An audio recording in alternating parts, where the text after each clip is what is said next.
Tuesday, January 28th. Dreamvlog. So I had a dream. It might be a little jumbled up. But in my dream, I was driving a car. Um, I've never really truly learned how to drive other than like back roads a little bit and in my mom's backyard when we used to be a kid when I was like 15, 16 or something. And then it was a clutch. I fucking double clutched it on accident and it turned off and I rolled and I rolled slowly back into a tree. It didn't damage the car or nothing, but that was it. But anyways, that's just a backstory of my driving experience. I still need to learn how to drive. Um,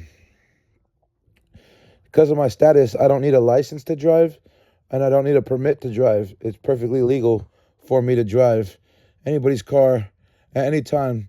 And I can't even get pulled over. So if I drive, I could drive anybody's car and the police can't pull me over because of my status as my rights, etc.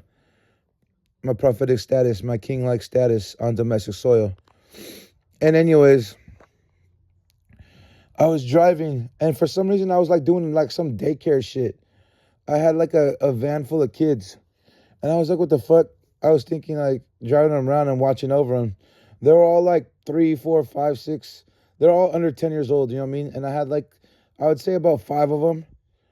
Some of them I think might have been teenagers. But I was in my dream cruising. We pulled up to a store.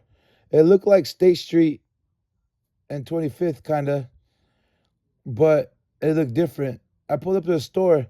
You know where the sushi place is? Over there by Plaid Pantry. I pulled up in that parking lot, but in that parking lot, it was Plaid Pantry.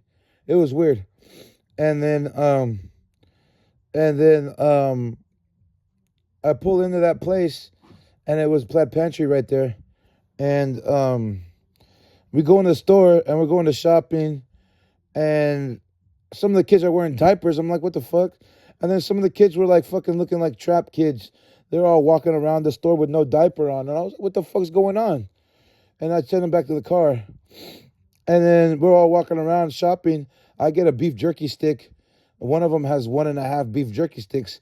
And I was like, is this how it's supposed to be? And he's like, nah, it's supposed to have two full jerky sticks. So it's a symbolism of maybe me getting ripped off somehow and me correcting it. And this could be from yesterday with my sister and my mom. Or this could be for anything in the future. Someone would try to rip me off and I would correct it and I would get reimbursements or something of that nature. And then the kids were walking around and then I got some hot Cheetos or something like that. And I'm walking around and we walk around for a hot minute. We're walking around the store. The kids are walking around the store all in diapers and shit, looking like I came out the trap house and shit, which I wouldn't probably never have my kids dressed like that. I would make them presentable, etc. You know, make them look good. Even if they look better than me, I would make them look good. But I hate a parent that doesn't take care of their kids, right? That doesn't dress them right, etc. Even my mom dresses my nephew right good, and my sister started to. But me and my mom raised my nephew the first 2 years of his life, like almost the first year of his life, and first 2 years of his life. And my sister was out on drugs and partying and all types of shit. And she would just leave him with us every day. And then on occasion, she would take him.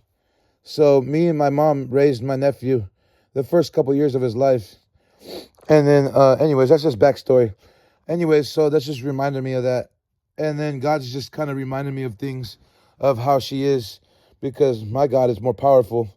My God is more scarier than Santa Muerte.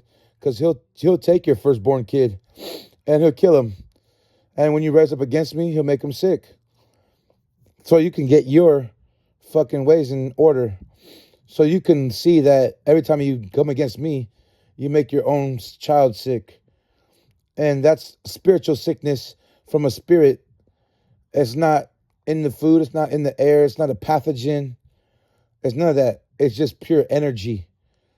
Pure energy. So every time my sister and mom come against me, they wish sickness upon Lucas. And they didn't even know that. But now they're going to know. Because I allowed it to happen so many times. Every time my mom and my sister yelled at me or did something wrong against me, Lucas would get sick almost every time. And they didn't even know because they're not prophets like me. They need a prophet to prophesy over a prophet. Because the only one that could prophesy over a prophet is Christ and God. And I've already died and resurrected under overdose while being a reverend and being of God. So I'm a second base Christ, another Christ, an avatar of Shakti, meaning that in the Hindu religion, there's avatars, meaning there's multiple Christs and multiple people who are chosen, the chosen ones. And the Shakti is the power that guides them. And everyone that's Shakti is it has a feminine nature, meaning they have understanding and they love more than the average person. So in Hinduism, I'm an avatar and a Shakti, meaning I am a Christ that sounds or has a big heart like a female, and that the power comes from the feminine, but I'm also masculine in nature because I'm a man. Because the feminine has the understanding and intuition greater than, like female's intuition. But in a man's body, it's way better because you can lead with love. So the female aspect of the Shakti, which is the Christ-like nature of love and caring, in a male's body, so it's leading with love when you put it together. But anyways, back to the dream. I dreamt I had the kids in the store shopping, and some of them were having diapers hanging off and all this other shit. And I was like a babysitter. And then and then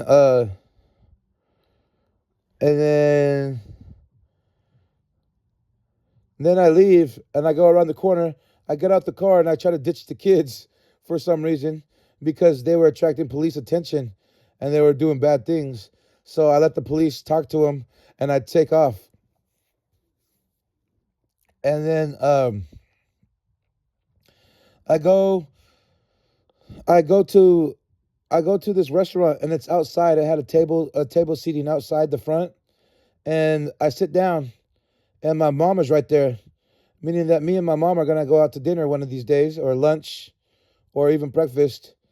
And it could be my birthday because my mom likes to go out for my birthday, and this year I want to go out to eat. You know what I mean?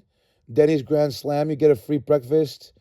Dutch Bros, you get a free coffee. And a whole bunch of other places give freebies on your birthday if you have ID.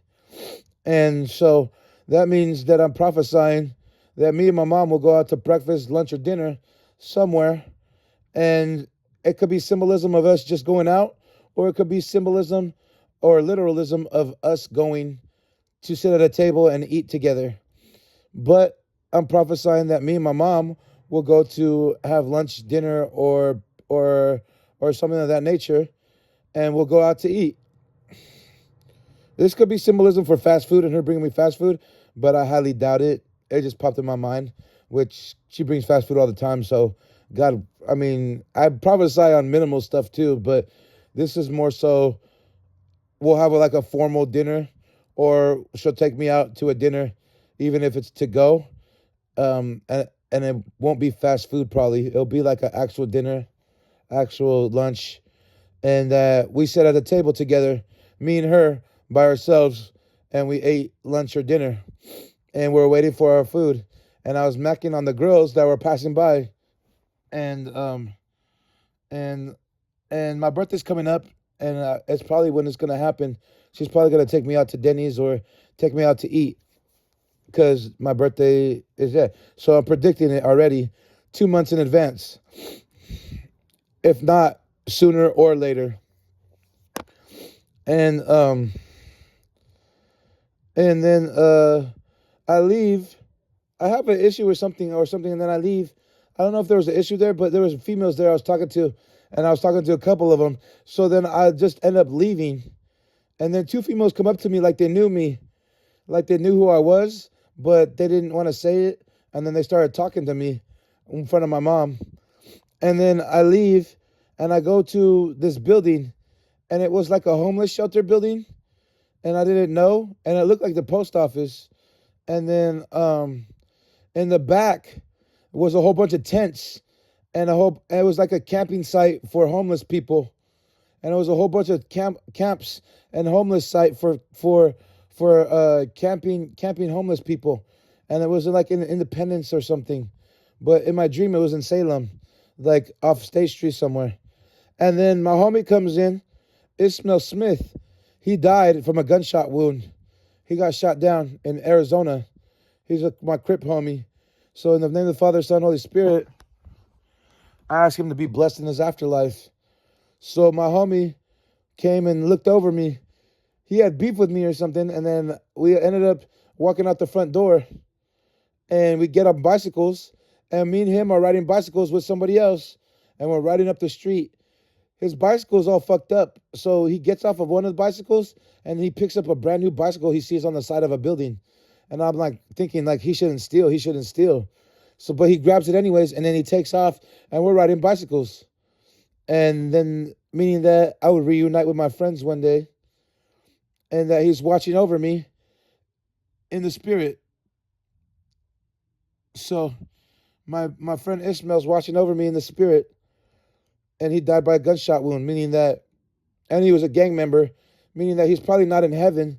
He's probably still on earth as a lost soul, and I'm going to guide him to heaven, or I'm going to help him elevate his spirit, because that's what I always do. I've already sent souls and spirits to heaven from this very location, because lost souls are lost souls, and you pray over them, you heal them, and then they get a heavenly experience. And I've done that already. Who do you know that could send souls and spirits to heaven other than I? Only God and Christ himself. So that means I'm in the Christ-like hierarchy, because I've already done it. And I can also deny you heaven too. So if you're in my life and you do me wrong, I could deny you heaven. And I could control where you go in the afterlife if you have a pact.